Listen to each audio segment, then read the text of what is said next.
John, how does one permanently stop comparing themselves to other writers in terms of written output? So I'm not gonna talk about that question in terms of writing, because I think absolutely everyone does that with anything worthwhile, right? So I would say for years and years and years, I really wanted to be like an illustrator, or like I really wanted to be like a strong drafts person.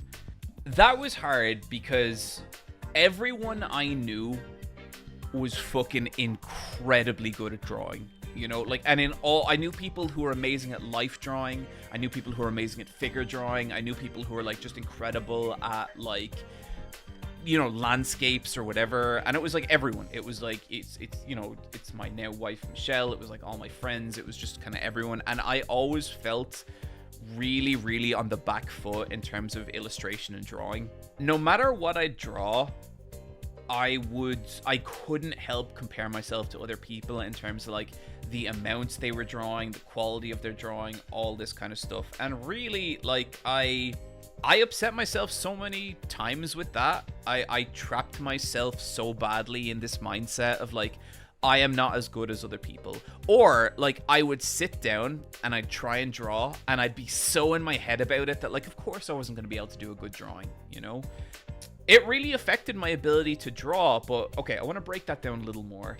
It really affected my ability to draw, but I think what it really actually affected is my ability to enjoy drawing. And what I didn't realize until years and years later is that those two things, like my enjoyment of drawing and my ability to draw, they were much more linked than I kind of thought they would be.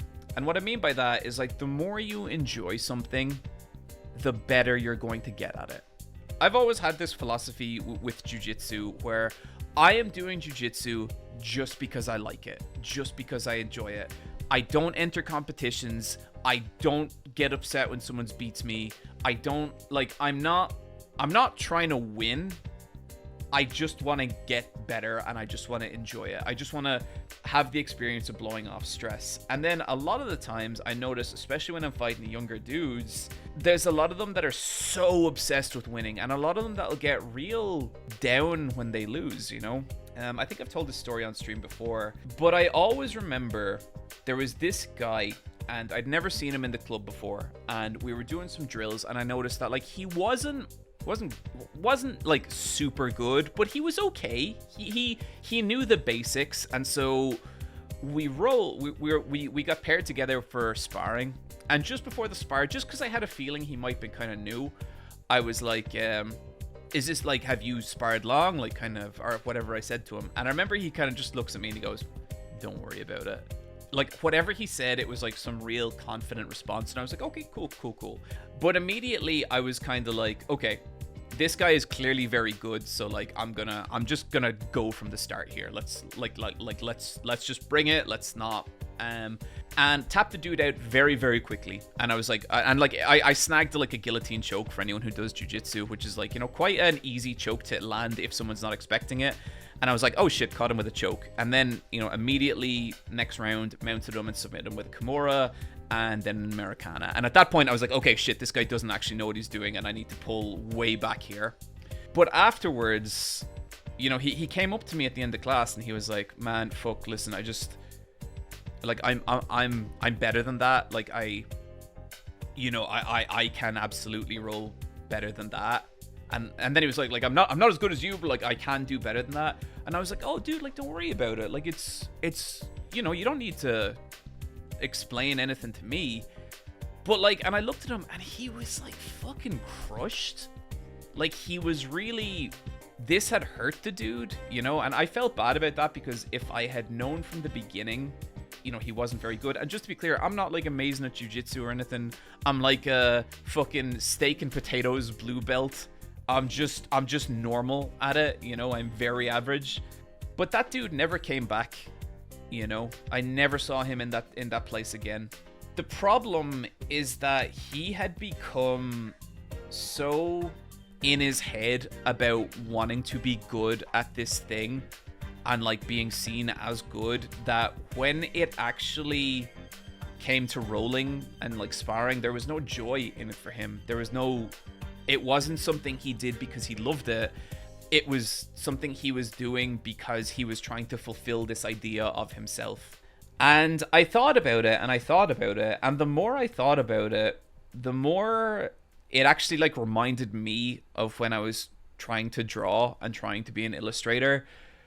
Because I think what I was trying to do is I was trying to fulfill this idea of being an illustrator. I was trying to fulfill this idea of like, oh, if someone loves to draw and someone's really good at drawing, then this is what it should be like. All the people I knew who were good at drawing were fulfilling my idea much more than I was.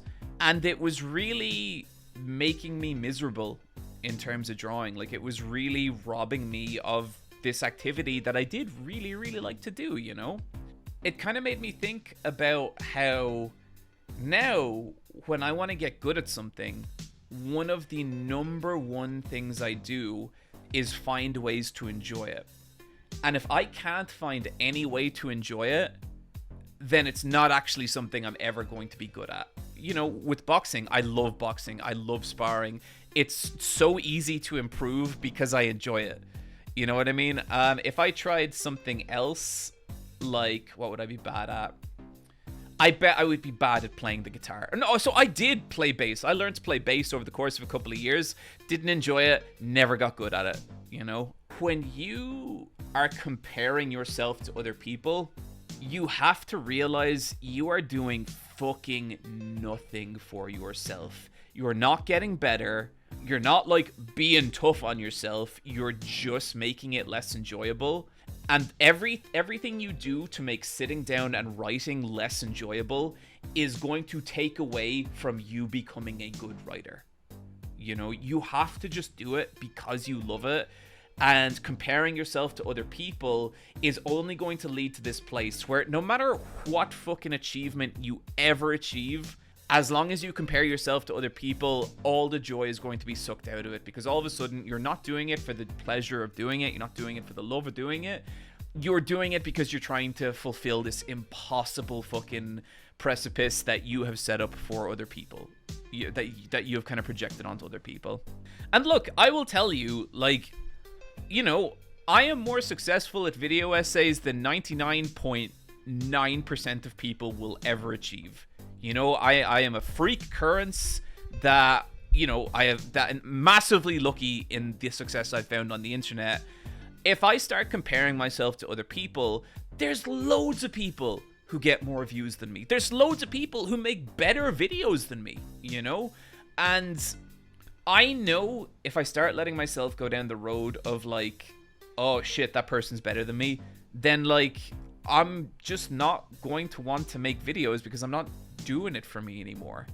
When it comes to creativity, I think a lot of my answers are don't be a coward. And when I say don't be a coward, what I actually mean is I think sometimes people think that they're being like tough on themselves. But in actual fact, they're just getting trapped in these like toxic mindsets that will only take away from their enjoyment of art, which will mean that they won't do art as often, which means they won't get as good at it. So if you genuinely are serious about getting good, if you want to improve, if you want to get better, learn all you can, sure. Read books about writing. Read Bird by Bird. Read On Writing. Read dialogue. Read Writing Down the Bones. Take from like the experts, but don't shit talk your own stuff in comparison to other people, because it's only going to make you hate it, and that's only going to make you worse at it. That is my answer to that question. The trouble is, most people first get into things when they feel they're good at it. That's how I got through most of my math class. Like, when you have to pick like subjects in college, that's maybe like a little school or college, that's maybe a little different, but I think a lot of people get into things because they like the idea of it. But then they have trouble reconciling that the act of doing it doesn't actually feel like they thought it would. Like, I met a load of illustrators in animation college who thought animation was illustration, and it's not, you know? Ouch, I need to hear that, John. Oh, a pleasure, Izzy. I hope that helps. Comparison is the thief of joy from Starlight Hawk. Yeah, like that is such a good cliche. That is such a good saying, you know?